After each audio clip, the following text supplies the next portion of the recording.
Hello বন্ধুরা, আমি গৌরীস creation থেকে গৌরী বলছি।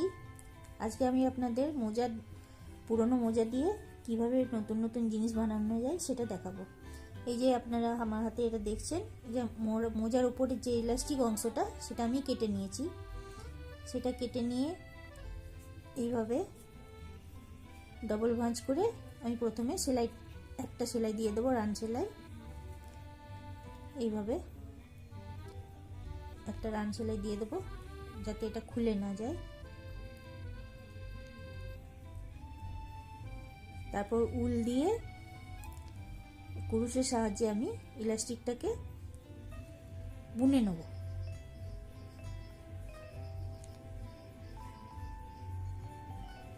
সেই বুননটা আমি আপনাদের দেখাবো এবং সেটা কিভাবে একটা খুব সুন্দর হেয়ার ব্যান্ডে পরিণত হয় সেটা আপনারা দেখবেন। এভাবে ইলাস্টিকটাকে একটু বেঁধে নেওয়া হলো।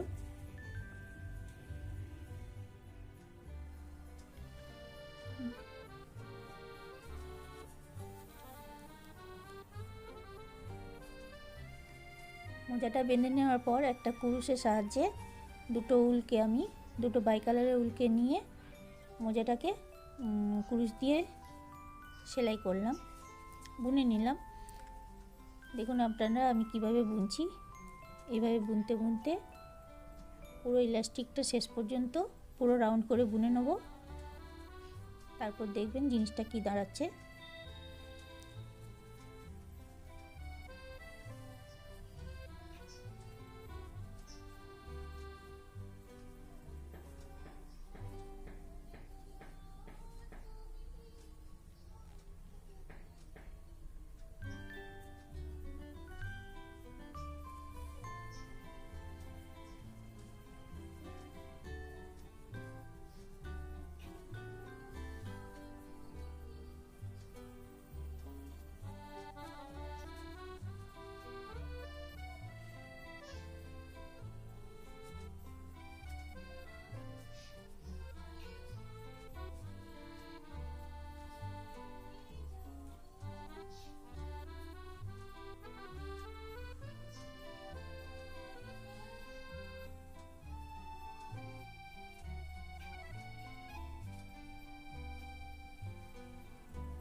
বন্ধুরা দেখছেন এইভাবে আমি ইলাস্টিকটা রাউন্ড করে করে বুনে নিচ্ছি কুরুশ দিয়ে।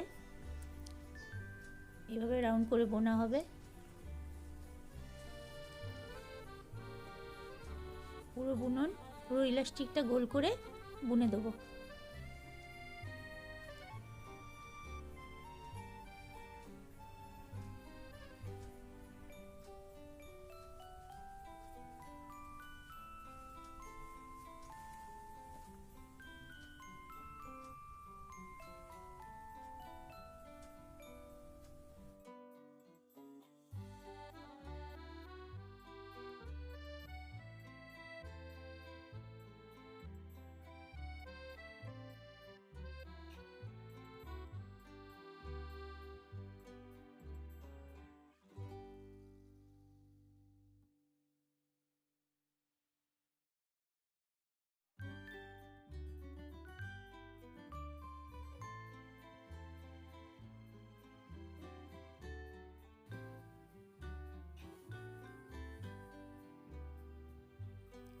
বন্ধুরা দেখছেন আমি ইলাস্টিকটা পুরো রাউন্ড করে বুনে নিয়েছি।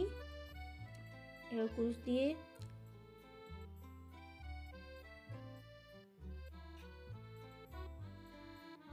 পুরোটা আমি বুনে নেব। এই দেখুন কিভাবে ফিনিশিং করছি সেটা দেখে নিন।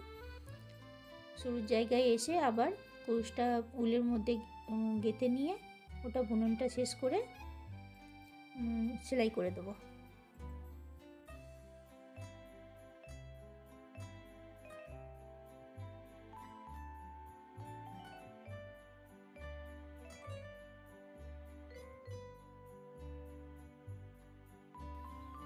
বন্ধুরা দেখছেন আমি কিভাবে একটা সুন্দর রাবার ব্যান্ড তৈরি করে নিলাম চুলে বাঁধার জন্য। এটা খুবই সুন্দর একটা জিনিস তৈরি হলো, অথচ পুরনো মোজা যে ইলাস্টিকটা সেটাও আমার কাজে লেগে গেল। এবার উল দিয়ে যে বানিয়ে তৈরি করলাম সেটা আমাদের দীর্ঘদিন চুল বাঁধার কাজে লাগবে।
বন্ধুরা, আপনারা দেখছেন কিভাবে পুরনো মোজার ইলাস্টিক দিয়ে আমি একটা সুন্দর রাবার ব্যান্ড তৈরি করে ফেলেছি। আপনারা এইভাবেই বিভিন্ন কালারের উল দিয়ে সুন্দর সুন্দর রাবার ব্যান্ড তৈরি করবেন এবং বিভিন্ন ডিজাইন দেবেন। এটাতে উল দিলাম কারণ উলের সঙ্গে ইলাস্টিকটা খুব ভালোভাবে ম্যাচ করবে এবং দীর্ঘদিন থাকবে, ওটা খুব ভালো। আপনারা বিভিন্ন ধরনের বানিয়ে তৈরি করবেন। আপনাদের যদি এই ভিডিওটা ভালো লেগে থাকে আপনারা লাইক, শেয়ার, সাবস্ক্রাইব করবেন, কমেন্টস করতে ভুলবেন না।